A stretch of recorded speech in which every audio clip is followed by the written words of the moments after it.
नमस्कार, मैं निशा सरोज और आप देख रहे हैं मुंबई टेलीविजन न्यूज़। मीरा भाईंदर शहर में आज यानी 30 दिसंबर को विधायक प्रताप सरनाइक और मीरा भाईंदर शहर मनपा द्वारा स्वच्छता अभियान चलाया जा रहा है। इस स्वच्छता अभियान में वही प्रमुख अतिथि के रूप में मुख्यमंत्री एकनाथ शिंदे उपस्थित रहे। साथ ही आपको बता दें कि मुख्यमंत्री एकनाथ शिंदे ने पूरे मीरा भाईंदर शहर का दौरा किया और उनके हाथों से घंटा गाड़ी का उद्घाटन किया गया। आइए आपको विस्तार से दिखाते हैं पूरी वीडियो। रोडची माती जी आहे, डेब्रिज आहे, ते स्क्रबिंग करणे ब्रशने आणि त्यानंतर प्रेशर पाईपने ते स्वच्छ करणे। हा रस्ते अशा प्रकारचे स्वच्छ होतील, फुटपाथ स्वच्छ होतील, फुटपाथ खालची गटर स्वच्छ होतील। त्याचबरोबर अंतर्गत जे रस्ते आहेत, अंतर्गत गल्ल्या आहेत, अंतर्गत पायवाटा आहे, त्या देखील अशाच प्रकारे स्वच्छ झाल्या पाहिजे। फक्त मेन रोड स्वच्छ करून थांबता कामा नये, म्हणून आतले रस्ते, आतल्या गल्ल्या, आतली गटारं आणि आतले वस्त्यांमधले पब्लिक टॉयलेट देखील दिवसातून एकदा साफ करून होणार नाही। तो आपल्याला एक पॅटर्न बनवायला लागेल। दिवसभरामध्ये 5 ते 6 वेळा त्याची स्वच्छता झाली पाहिजे आणि त्याचबरोबर त्या परिसरामध्ये असलेले नाले आपण वर्षातून एकदा साफ करतो। परंतु मी आयुक्तांना सांगितलंय, तुमची डीप क्लीन ड्राईव्ह असेल त्यावेळेस ते नाले पण आपण साफ करून घ्या।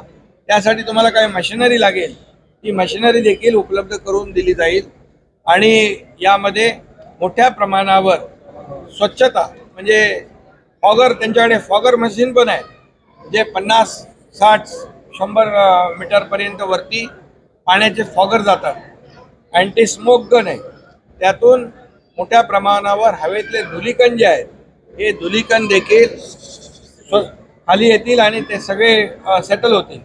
त्याचबरोबर जे इतर जी काही कन्स्ट्रक्शन सुरू आहे, म्हणजे मेट्रोची असतील, इतर कन्स्ट्रक्शन असतील, त्यांनी देखील आपापला जो काही कन्स्ट्रक्शन एरिया आहे हा पूर्ण त्याला प्रिकॉशन घेतली पाहिजे, पूर्ण कव्हर केलं पाहिजे। अशा प्रकारचं देखील सूचना आपण दिलेल्या आहेत। मला वाटतं यामध्ये मोठ्या प्रमाणावर रेन वॉटर हार्वेस्टिंग याचे स्पॉट आयडेंटिफाय केले पाहिजे। त्यासाठी रिचार्जिंगची सिस्टीम जी आहे, पावसाचं आलेलं पाणी पूर्णपणे जमिनीमध्ये मुरलं पाहिजे, जमिनीची जी काही वॉटर लेवल आहे ती वाढली पाहिजे आणि ज्या ज्या ठिकाणी आपल्याला आता रस्त्याचे मेडियन असतील तिकडे झाडं लावणे, हरित पट्टा तयार करणे, रस्त्याच्या दोन्ही बाजूला जागा असेल तिथे हरित पट्टा तयार करणे, झाडं लावणे। त्याचबरोबर शहरामध्ये अर्बन फॉरेस्ट ही संकल्पना जी आहे ही राबवली पाहिजे, कारण हे ऑक्सिजन पार्क तयार होतील आणि त्यामुळे हरित कव्हर जेवढं काय आपल्याला जास्तीचं करता येईल ते आपण केलं पाहिजे। अशा प्रकारच्या सूचना दिलेल्या आहेत।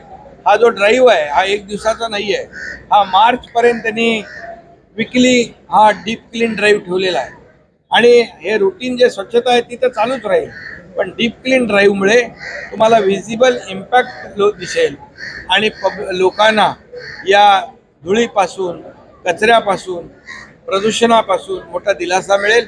त्यामुळे हा डीप क्लीन ड्राईव्ह जो आहे हा फक्त मुख्यमंत्र्याचा ड्राईव्ह नाही आहे, महापालिकेचं नाही, म्हणून याच्यामध्ये मोठ्या प्रमाणावर नागरिक सामील होत आहेत, NGO सामील होत आहेत, शाळेतली मुलं सामील होत आहेत आणि त्याचबरोबर ज्या NGOज आहेत मोठमोठ्या ते देखील त्याच्यामध्ये इंटरेस्ट घेऊ लागलेले आहेत आणि त्यामुळे मला वाटतं ही एक चळवळ तयार होईल आणि आम्ही टप्प्याटप्प्याने संपूर्ण महाराष्ट्र याच्यामध्ये कव्हर करणार आहोत। यामध्ये महापालिका आणि नगरपालिकांमध्ये कॉम्पिटिशन देखील आपण लावलेलं आहे की तुमचं शहर स्वच्छ कसं होईल, सुंदर कसं होईल आणि प्रदूषण मुक्त कसं होईल, निरोगी कसं होईल, यासाठी ते देखील आम्ही कॉम्पिटिशन राज्य सरकारच्या वतीने लावलेले आहेत। आणि म्हणून आपल्याला आज पाहताय की मुंबईमध्ये, ठाण्यामध्ये, मीरा भाईंदरमध्ये जे तुमच्याकडे कमिशनर जे फ्लायओव्हर आहे त्याच्या खालचं जागा जी आहे, मेट्रोच्या खालची जागा आहे ती स्वच्छ करणे, तिथे झाडं लावणे, तिथे लोकांना त्याचा वापर करण्यास त्यांना मुभा देणे, या सगळ्या गोष्टी ज्या आहेत एक हॅपीनेस जो आहे तो वाढवण्यामध्ये खूप मोठ्या प्रमाणावर फायदा होईल। आणि गार्डन जे आहेत तुमच्या शहरातली, या गार्डनची डागडुजी देखील झाली पाहिजे। गार्डनचं इंटिग्रेटेड डेव्हलपमेंट जे आपण म्हणतो ना, विकास, त्याप्रमाणे आपण एक ते केलं पाहिजे।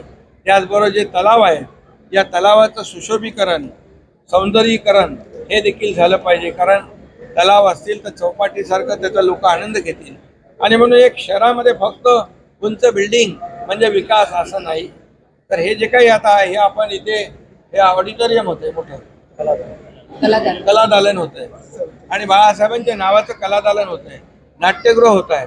त्यामुळे विरंगुळाची जी साधनं आहेत, या मीरा भाईंदरकरांची जी सांस्कृतिक भाग विकासाबरोबर सांस्कृतिक भूक जी आहे ती भागवण्याचं देखील काम प्रशासन आणि राज्य सरकार आणि लोकप्रतिनिधी मिळून करतील. अशा प्रकारचा आमचा एक चांगला प्लॅन आहे आणि हा प्लॅन इम्प्लिमेंट करण्यासाठी आयुक्तांना, इथल्या दोन्ही आमदार आहेत तिकडे, या सर्व लोकांना सूचना दिलेल्या आहेत आणि त्याबरोबर लोकांची इन्व्हॉल्वमेंट हे देखील महत्त्वाचं आहे. यामध्ये सगळ्या टीम आहेत, म्हणजे कलेक्टर आहेत, महापालिका आयुक्त आहेत, पोलीस आयुक्त आहेत, अशी टीम आहे पूर्ण. या हे टीमवर्क आहे आणि म्हणून आज बघितलं सगळे लोक एक सिम्बॉलिक स्वच्छता या अभियानामध्ये उतरले होते. मोदी साहेबांनी 14-15 साली असं स्वच्छ भारत अभियान केलं होतं. त्यांनी स्वतः झाडू घेतली होती हातात, तेव्हाही त्यांना फोटो सेशनचा आरोप केला होता. आता काय झालं, मोदी साहेबांच्या मार्गदर्शनाला देशाची स्वच्छता आणि साफसफाई होत आहे, परंतु विरोधकांचं सफाई झालं आहे आणि हा फोटो सेशन नाही आहे, हा खरं म्हणजे डीप क्लीन ड्राईव्ह मिशन आहे. हा फोटो सेशनसाठी मुख्यमंत्री असं त्यानं मला अशी गरज नाही आहे फोटो सेशनची. लोकांमधला मी मुख्यमंत्री आहे, मी या ठिकाणी एक ग्राउंडला फील्डवर काम करणारा कार्यकर्ता आहे. त्यामुळे आपल्याला मी सांगतो, विरोधक काही म्हणू द्या, आमच्यावर त्याचा काही परिणाम होत नाही. आम्ही त्यांना उत्तर देतो कामातून. त्यामुळे ते लोक घाबरलेत, त्यांच्या पायाखालची वाळू सरकली आहे. हे असंच जर सुरू राहिलं महाराष्ट्रामध्ये तर लोकांची एक लोक चळवळ होईल आणि लोकांची इन्व्हॉल्वमेंट एवढी वाढेल, कारण स्वच्छतेबद्दल प्रत्येक नागरिक, मुंबई असेल, ठाणे असेल, इथे असेल, इतर ठिकाणी हे रिसायकल वॉटर आहे. कुठल्याही परिस्थितीमध्ये पिण्याचं पाणी वापरलं जात नाही आणि अतिशय स्वच्छ पाणी हे टर्शरी प्लांट मधून आलेलं पाणी आहे, STP मधून आलेलं पाणी आहे. त्यामुळे पीण्याचं पानी नहीं। अभी तक के लिए इतना ही। ऐसे ही मुंबई टेलीविजन की खबरों को देखने के लिए हमारे चैनल को सब्सक्राइब करें और बेल आइकन दबाना ना भूलें ताकि मुंबई टेलीविजन की खबरें आप तक पहले पहुंच सके।